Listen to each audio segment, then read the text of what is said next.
यानी 17 अगस्त को बिहार की धरती पर एक नया सियासी तूफान खड़ा हो रहा है। कांग्रेस नेता राहुल गांधी ने आज सासाराम से अपनी वोटर अधिकार यात्रा की शुरुआत कर दी है। ये यात्रा कोई साधारण यात्रा नहीं है, बल्कि ये लोकतंत्र की नींव को बचाने की एक बड़ी जंग है। राहुल गांधी और इंडिया गठबंधन ने बिहार में चल रही विशेष गहन पुनरीक्षण यानी SIR प्रक्रिया पर सवाल उठाए हैं, जिसमें 65 लाख से ज्यादा मतदाताओं के नाम वोटर लिस्ट से हटाए जाने का आरोप है। इधर राहुल की यात्रा शुरू हुई है और उधर बीजेपी और चुनाव आयोग की नींद उड़ गई है। आयोग तो अभी से रोने लगा है। चुनाव आयोग ने कहा है कि सही समय पर मुद्दा उठाते तो समाधान हो जाता। बीजेपी की बौखलाहट भी साफ दिख रही है। कुल मिलाकर चुनाव आयोग और बीजेपी डरे हुए हैं कि अब उनकी सच्चाई देश के सामने आ जाएगी। खबर ये भी है कि चुनाव आयोग आज शाम 3 बजे प्रेस कॉन्फ्रेंस करने वाला है। हालांकि अभी तक ये नहीं साफ हो पाया है कि ये PC किस मुद्दे पर है, लेकिन सूत्र बता रहे हैं कि राहुल गांधी और विपक्ष ने चुनाव आयोग पर जो वोट चोरी के आरोप लगाए हैं, आज चुनाव आयोग इस पर जवाब दे सकता है। ऐसे में चर्चा ये भी हो रही है कि राहुल गांधी की यात्रा से लोगों का ध्यान भटकाने के लिए आज ही के दिन चुनाव आयोग ने प्रेस कॉन्फ्रेंस करने का फैसला लिया है। खैर, वजह जो भी हो, कुछ देर में सब साफ हो जाएगा। अब बात कर लेते हैं राहुल गांधी के आरोपों की। राहुल गांधी का कहना है कि बिहार में SIR प्रक्रिया के नाम पर लाखों लोगों के वोट छीने जा रहे हैं। खासकर गरीब, दलित, आदिवासी और अल्पसंख्यक समुदाय के लोगों को निशाना बनाया जा रहा है।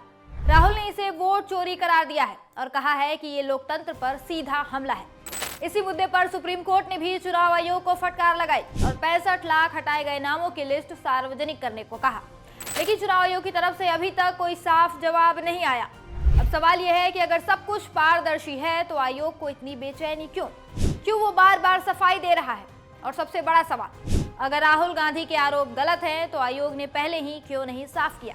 आज ही के दिन PC क्यों? ये सारी बातें एक ही ओर इशारा कर रही हैं कि बीजेपी और चुनाव आयोग मिलकर बिहार में कुछ गड़बड़ करने की कोशिश कर रहे हैं। राहुल गांधी ने तो साफ कह दिया है कि ये सिर्फ वोट चोरी नहीं, बल्कि गरीबों, दलितों और अल्पसंख्यकों की पहचान छीनने की साजिश है।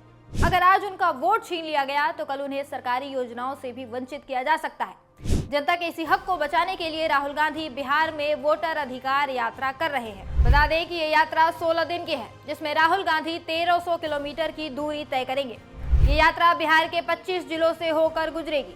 सासाराम से शुरू होकर यात्रा औरंगाबाद, गया, मुंगेर, पूर्णिया, दरभंगा, सीतामढ़ी, छपरा जैसे इलाकों से होती हुई 1 सितंबर को पटना के गांधी मैदान में एक विशाल रैली के साथ खत्म होगी।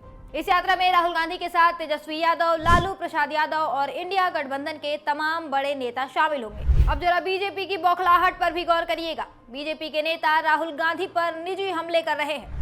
बिहार बीजेपी के अध्यक्ष दिलीप जायसवाल ने तो यहाँ तक कह दिया है कि इस यात्रा का टायर पहले ही पंचर हो चुका है। लेकिन सवाल यह है कि अगर यात्रा बेकार है तो बीजेपी इतनी घबराई क्यों है? अगर आपकी नीयत साफ है तो इतना डर क्यों? सच्चाई सामने लाओ, जनता को बताओ कि 65 लाख नाम क्यों काटे गए।